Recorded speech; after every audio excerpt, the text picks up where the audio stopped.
Friends, இன்றைக்கி நம்ம கோதுமை வச்சுட்டு ஒரு evening tea time snacks ready பண்ண போகிறோம். இது ரொம்ப கிறிஸ்பாக இருக்கும்.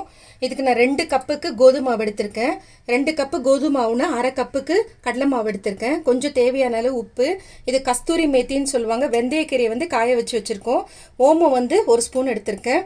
அரை கப்புக்கு நெய். இது எப்படி செய்யுதுன்னு பார்க்கலாம். மிக்சிங் பவுல் எடுத்துக்கலாம். இது நம்ம மாவு வந்து பிசைஞ்சுக்கணும். இதில் வந்துட்டு கோதுமை மாவு 2 கப்பு, கடலை மாவு அரை கப்புக்கு. இப்போ இந்த மாவுக்கு தேவையான அளவு உப்பு சேர்த்துக்கலாம். ஓமம் வந்து கையில் கொட்டிட்டு கொஞ்சம் அப்படியே தேய்ச்சி விடுங்க. அந்த வாசனை வரும் அதில், அதுக்காக இப்படி பண்ணுறது. கொஞ்சம் க்ரஷ் பண்ணி விடுங்க. நீங்கள் இது பண்ணும் போதே அதனுடைய வாசனை நல்லாயிருக்கும். அதே மாதிரி கஸ்தூரி மேத்தி,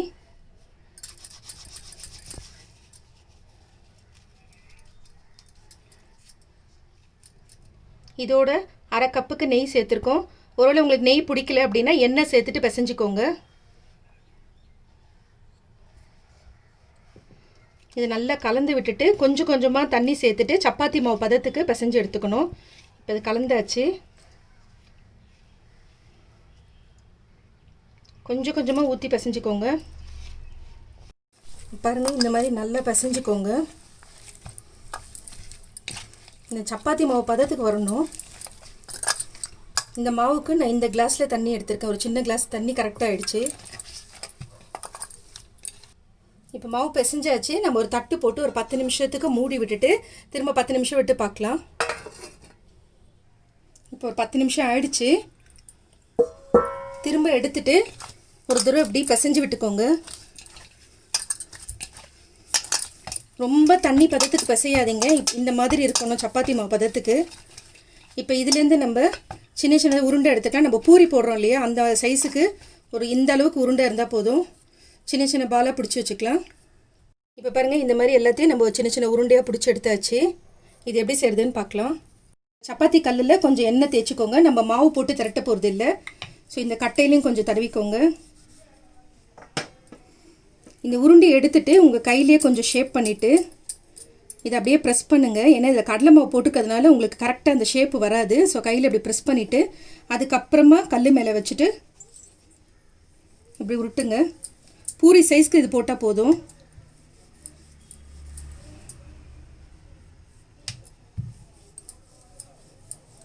அவ்வளோதான். இப்போ இதில் வந்துட்டு சென்டராக பார்த்துட்டு கத்தியில் ஒரு கோடு போட்டுக்கோங்க.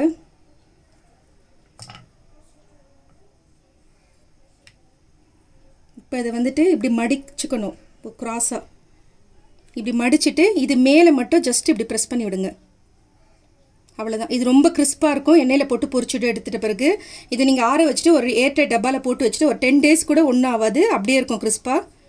இப்போ பாருங்கள், இந்த மாதிரி க்ராஸ் பண்ணிவிட்டு இது மேலே இப்படி ப்ரெஸ் பண்ணணும். அவ்வளோதான். இதே மாதிரி நம்ம எல்லாத்தையும் செஞ்சு எடுத்துக்கலாம். இப்போ இன்னொன்று செஞ்சு காட்டுற பாருங்கள். கையிலேயே நல்லா ப்ரெஸ் பண்ணிக்கோங்க. ப்ரெஸ் பண்ணிவிட்டு அதுக்கப்புறமா பூரி சைஸ்க்கு திரட்டிக்கோங்க.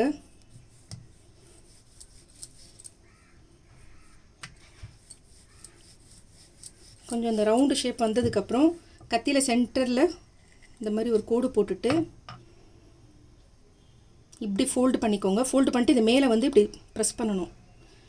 அதே மாதிரி இந்த பக்கம் இப்படி பண்ணிவிட்டு இப்படி ப்ரெஸ் பண்ணிவிட்டு இந்த மாதிரி முள்ளு ஸ்பூன் இருந்துச்சுன்னா ஃபோர்க்கில் ஜஸ்ட் இப்படி இப்படி பண்ணிக்கோங்க.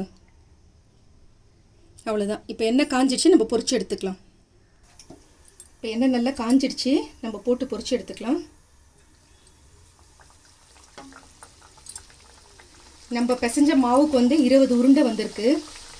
2 கப்பு கோதுமை மாவு, அரை கப்புக்கு கடலை மாவு போட்டு பண்ணியிருக்கோம். இப்போ நல்லா வேகணும். கொஞ்சம் கோல்டன் ப்ரௌன் கலரில் வரணும். இது ரொம்ப கிறிஸ்பாக இருக்குது. நம்ம கடலை மாவுலாம் போட்டு பிசைஞ்சிருக்கிறதுனா நல்லா கிறிஸ்பாக வரும். 4 ஸ்பூனில் எதுக்கு நம்ம வந்துட்டு மாவு மேலே வந்துட்டு நம்ம குத்தணும்னா, இது வந்து அப்படியே ஃப்ளாட்டாக இருக்கணும். உப்பின் வந்துச்சுன்னா உங்களுக்கு பூரி மாதிரி உப்பிடுச்சுன்னா உங்களுக்கு அந்த கிறிஸ்பு வராது. அதுக்காக தான் நம்ம முள்ளு ஸ்பூன் வச்சுட்டு அதை குத்தணும். இப்போ ஒரு பக்கம் வெந்துருச்சு, நம்ம இன்னொரு பக்கம் திருப்பி விட்டுக்கலாம். இப்போ திருப்பி விட்டாச்சு. பாருங்கள், இந்த மாதிரி கோல்டன் ப்ரௌன் கலரில் வரணும். இப்போ ஒரு பக்கம் வெந்துருச்சு, இன்னொரு பக்கம் திருப்பி விட்டுருக்கோம். அது வேகணும், 1 நிமிஷம் வேகும், அவ்வளோதான்.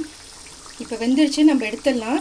இதில் வந்து ஓமும் கஸ்தூரி மேத்தியெல்லாம் போட்டிருக்கிறதுனால இது வாசனையும் ரொம்ப நல்லாயிருக்கு. இப்போ எடுத்துடலாம்.